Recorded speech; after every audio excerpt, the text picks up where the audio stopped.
তিয়াস, তিয়াস।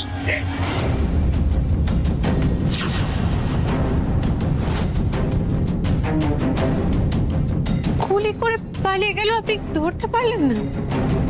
চেষ্টা করেছিলাম, কিন্তু তিয়াসকে ওই অবস্থায় ফেলে আমি খুনির পিছনে ছুটতে পারলাম না। আমি তিয়াসকে হসপিটাল নিয়ে যাওয়ারও চেষ্টা করেছিলাম, কিন্তু তিয়াস সময় দিল না।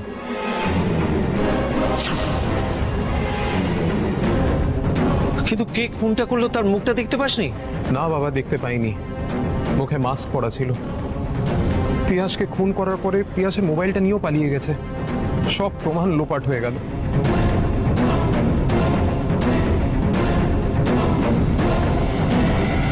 তিয়াসের মৃত্যুর জন্য আমিই দায়ী। তিয়াসের মৃত্যুর দায় তোর কেন হতে যাবে সোহাগ? তিয়াস তো আমাকে সবটা ভরসা করে বলেছিল। টিনার নামটা যদি না বলতাম আমি, তাহলে ডিনার কথা আমাদের বলে দেওয়ার সঙ্গে তিয়াসের খুন হয়ে যাওয়ার রিলেশন। আমার সন্দেহর তীরটা ঘুরে ফিরে ডিনার দিকেই যাচ্ছে। তিয়াস ডিনার নামটা ফাঁস করে দিয়েছিল, এইটা জানতে পেরে হয়তো ডিনা কাউকে অ্যাপয়েন্ট করে তিয়াসকে পৃথিবী থেকে সরিয়ে দিয়েছে। প্লিজ সূর্য, প্লিজ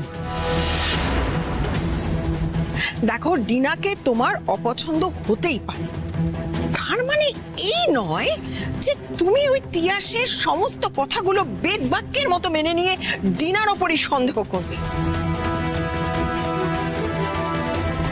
শোনো, আমার মনে হয় তিয়াসের এই মার্ডারের পেছনে বড় কোনো গ্যাংয়ের হাত আছে, আর সেই গ্যাংয়ের সাথে আমাদের বাড়ির কোনো লোকের যোগসাজশ আছে।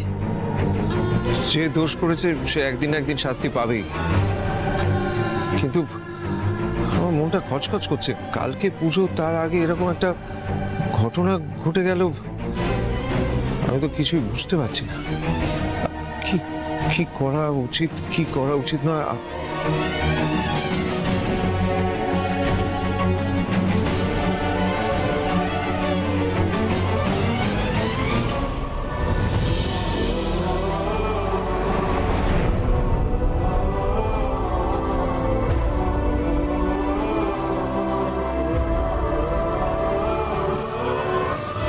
সোহাগ চলো,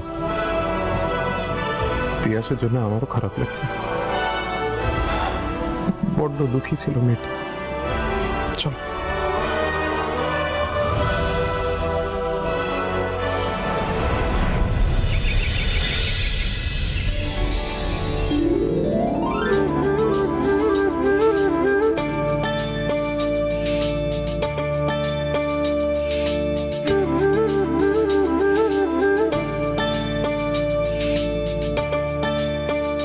আরে আসুন আসুন আসুন, এসো।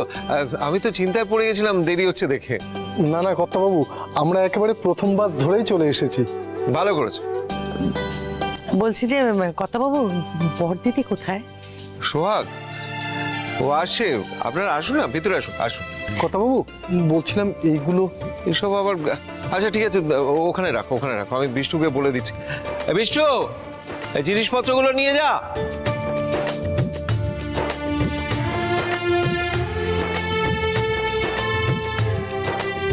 আচ্ছা, আবার এসব আনতে গেলে কেন?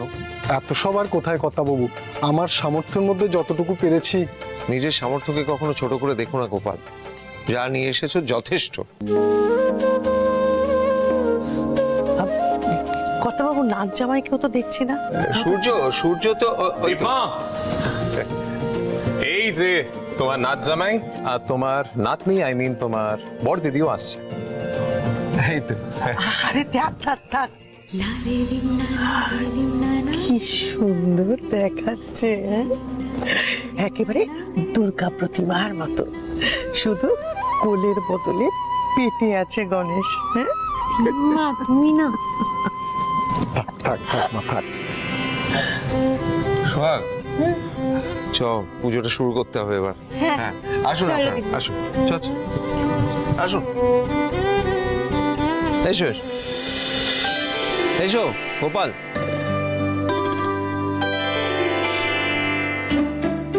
এই তো তোমরা এসে গেছো, এসো বসো, পাশাপাশি বসো।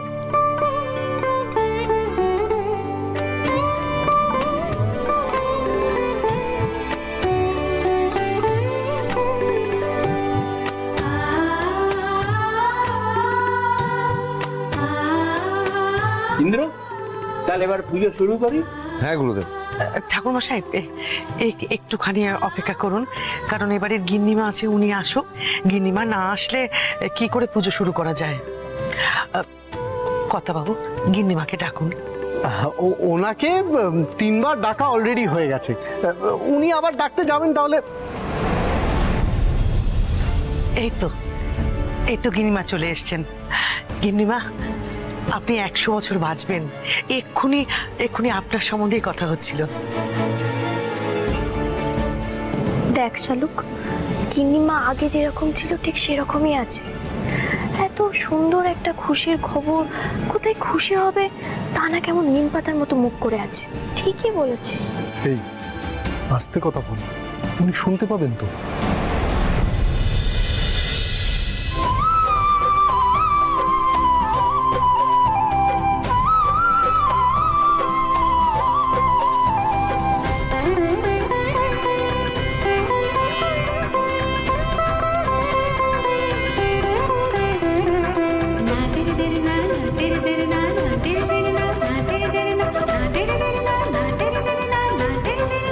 নেহা, রূপাটার না লাখটাই খারাপ, এখন লাদাখে গিয়ে পড়ে আছে। এরকম সুন্দর একটা সেরিমনি হচ্ছে, পুজো আচ্ছা হচ্ছে, সেখানে থাকতে পারলো না, ব্যাড লাগবে না? বেঁচে গেছে দিদিয়া, আমারও থাকতে একটু ইচ্ছে করছে না। নেহা দামি না থাকলে ড্যাড মাইন্ড করবে, তাই থাকতে হচ্ছে। আস্তে বলো, আস্তে আস্তে।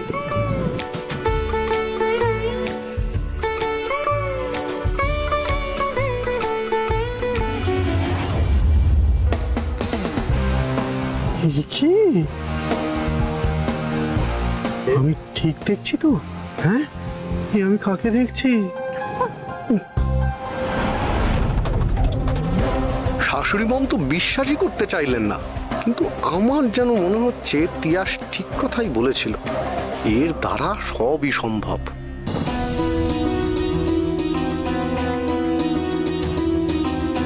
Hi aunty.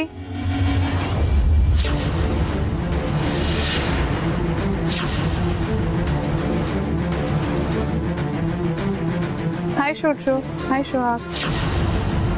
হাই রিনা।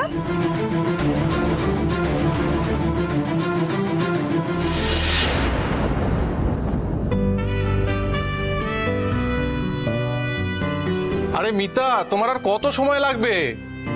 তুমি যা শুরু করেছো না, এরপর পুজো শেষ হয়ে গেলে তারপর আমরা গিয়ে পৌঁছাবো। তুমি তাড়া দিলেই তো হবে না, সোহাগও আজকে আসতে পারবে না। হোম ডেলিভারি এতগুলো রান্না আমাকেই তো একা করতে হচ্ছে।